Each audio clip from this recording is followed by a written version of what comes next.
Hey guys, this is Will, guitarist and Lord, here to talk to you about Desperation Finds Hunger in All Men, our brand new full-length album that's coming out in August 24th, I believe. Yeah, pretty stoked. This was the first album that not only contained the lyrics, but also contained explanations for each song. So that was new. What were your thoughts on doing that and having that included, and the benefits, the pros and cons of that as somebody that ends up getting the CD, maybe? As from the artist's point of view, I was hesitant on it because I always like the idea of people having their own interpretations of what the music is.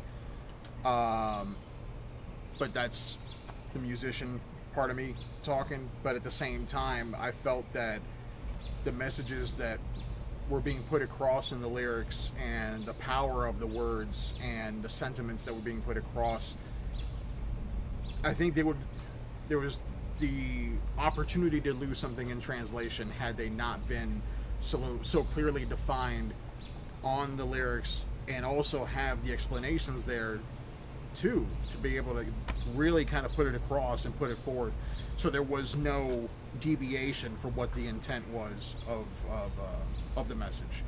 So I mean, and as a fan, when bands have done that in the past, I actually appreciated it. You know, it's one of those things where it kind of makes you, it brings you closer to the artist. It makes you understand where they're coming from and what they're trying to put across. And I know there's a lot of debate nowadays on whether people should include politics in music, but to me it's always been there. And it's not necessarily politics on the grand political scale, it's more a mix of your personal politics and where you fit in the world and what you see as good and evil. And, you know, to me it's the calling things for what they are and where you find your place within that. So to me, it was, if we were going to spend as much time on the music as we did and write these powerful pieces of music, it only made sense to me to take as much time in delving into the artwork and make sure that the entire message, musically, lyrically, conceptually, got across to the listener. So that was all about it. Especially the packaging looks amazing. So I think Tony did a fantastic job in the layout. Kurtz helped out with that as well. The idea of having everything just laid out for the listener, to me, was spectacular. I think it's definitely the most involved we've ever been as far as artwork goes for any Lord release. It's fantastic. To me, it's a definite step up.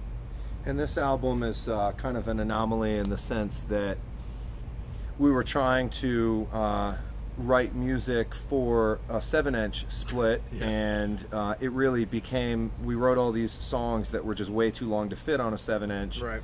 And that's how we sort of ended up putting this album together. So that whole process, what was going on in your head then, you know? Like you said, we initially had started writing new material after the Blacklisted release for what was supposed to be a proposed 7-inch with another, a split 7-inch with another band. But what kept happening is we kept writing songs that just, as Chris mentions in another interview, that just, it didn't seem right to end short, so they wouldn't really fit with the time span that you're given for a 7-inch release. So what happens, we keep writing these long, progressive and involved songs that just kind of kept going on. So what happened is we just kept writing these songs, and okay, that's not going to work, that's not going to work. So what I find to be humorous about it is we kept writing these songs that didn't really fit the MO of what we were trying to do, but when you look at it once it's done and as a complete work, there's a red thread that stems throughout every song on it, which is, it's so funny that we wrote the songs at random without having a unified concept, which I think the first time we've really done that in a long time. Every other album before that, or release, at least since Kurtz has been in the band, has had some sort of conceptual theme to it, where this one we didn't go in initially with that, it just happened. And all the themes seemed to grow together. The songs thematically went well together. It was just, like I said, there's that red thread that binds every song.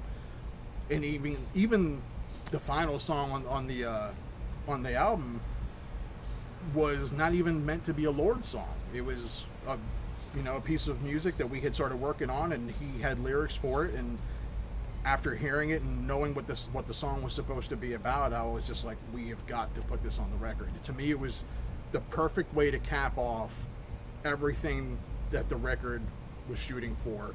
And to me, it's probably, in my opinion, one of the greatest artistic statements that we've done as a band to date. It sounds lofty and it sounds pretentious to say that, but I mean, we've never done anything like that before as a band, and to me, we struck a nerve in the emotions that are created. I mean, I listen to it and it chokes me up, especially knowing what the song's about. So